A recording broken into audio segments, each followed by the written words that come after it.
Doubting Thomas is primarily known for his moment in John 20, where he demands to see the risen Christ, to touch his hands. But there's actually another moment in his story where he asks a really important question that I think sheds some light into what Thomas's journey of faith is all about. It's at the Last Supper, and it makes me wonder, is Thomas really doubting Jesus, or is there something else that Thomas is beginning to doubt? Thomas doesn't get a lot of airtime in the Gospels, but I'll tell you what, this guy knows how to make his moments stick. He is there when Jesus raises someone from the dead in chapter 11. We're going to see him interact with the risen Lord in chapter 20. And right here in the middle, well, here's Thomas popping off at the Last Supper. I mean, this guy knows quality over quantity. So at the end of chapter 13, Jesus has been talking about his impending death. Peter, as he wants to do, jumps in, says, "Forget that, I'll defend you to the end." Jesus says, "Unlikely." But then he goes on to say, "Don't be troubled by this. You know that you trust God. Now I need you to trust me. I have to go away, but it's not for nothing. I promise I will be back for you." And then he says this honestly kind of cryptic line. "You know the way to the place that I'm going." Now, for my money, I think what Jesus is saying here is that, look, you've been with me all this time. You know my way in the world. The way to where I'm going is just for me to continue to be who I've always been. The way to where I'm going is simply to continue the self-giving love that sacrifices itself for those around you. That's how you follow me. That's how we all get to the fullness of life that we were intended for. But here it's Thomas that jumps in with the rejoinder. "Lord, we don't know what you're talking about. We don't know where you're going. How can we possibly know the way there?" And Jesus answered, "I am the way, and I'm the truth, and I'm the life. In fact, no one comes to the Father except through me." Now, just pause here, because honestly, you got to tell me, Thomas gets 3 moments in the Gospels. He's there when Jesus resurrects his best friend. He's the reason Jesus drops an absolute banger of a line about way and truth and life. He's there to touch the scars on Jesus' hands post-resurrection. Guys, Thomas is a legend. But let's look at this moment for a second, because I noticed something very interesting. A few chapters ago, when Thomas is with Jesus, standing beside him, he's ready to go. I mean, T is ride or die in chapter 11.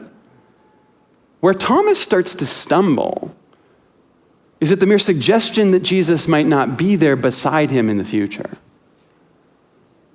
And that at least has me asking the question, what exactly is Thomas beginning to doubt here? Is it Jesus? Or is it, stick with me here, is it something about himself? Another way to ask this question is Thomas doubting the way of Jesus, or is Thomas doubting his ability to follow that way? Without Jesus there, holding his hand by his side in the way that he's always known. Because I'll be honest here, I think that's where the doubt begins to creep in for him. He's bought into Jesus. He's not yet convinced about why Jesus has bought into him. And look, I'm not talking about you earning your salvation here. I'm not talking about just believe in yourself and everything will be okay. I'm not talking about doing anything apart from the grace of God that surrounds and sustains us all. What I'm talking about here is the fact that faith is not just about giving mental assent to ideas about Jesus. Faith is learning to trust in a relationship that tangibly changes something about us.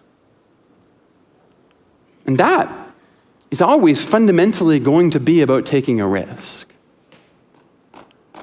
This is why I think the church fathers were really on to something with Thomas the twin. This idea that faith and doubt are intertwined in ways we sometimes fail to grasp. Because sure, if your concept of faith is just about believing the right things, thinking the right thoughts, then sure, I get it. Okay, doubt is anathema.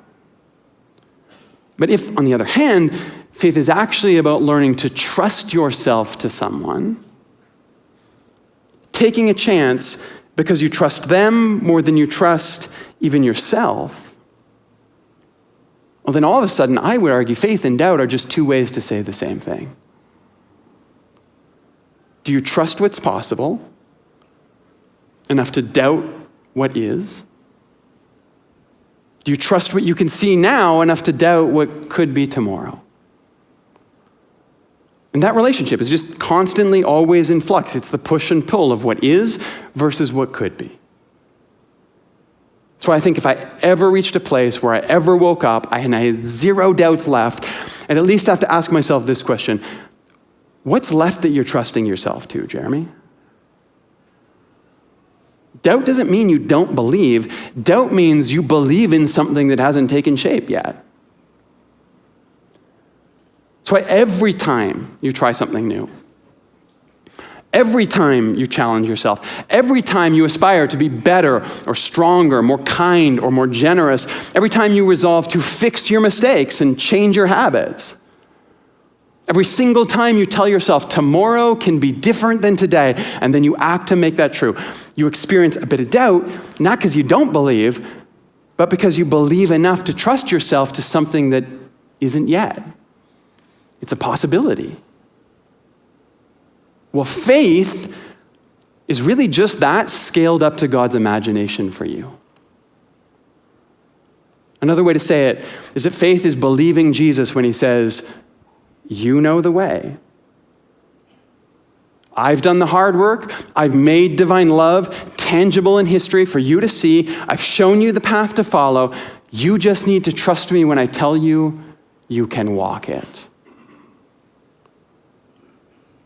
And that right there is such a big part of what I think faith is important. Not just for your soul, but for your life as well. Because learning to believe in what could be tomorrow, learning to trust and then take risks based on your convictions about what could be, that's more than just church. That's the stuff of life. It's what will get you up in the morning. It's what will give purpose to your day. Faith is where we practice the kind of commitments that make every other part of our lives worth living. In fact, I'm convinced that faithful people should be more comfortable with doubt, more practiced at taking risks than almost anyone else on the planet. Because faith is where we get used to trusting ourselves to what we hope for. And that makes every tomorrow an adventure with at least some possibility for you to uncover.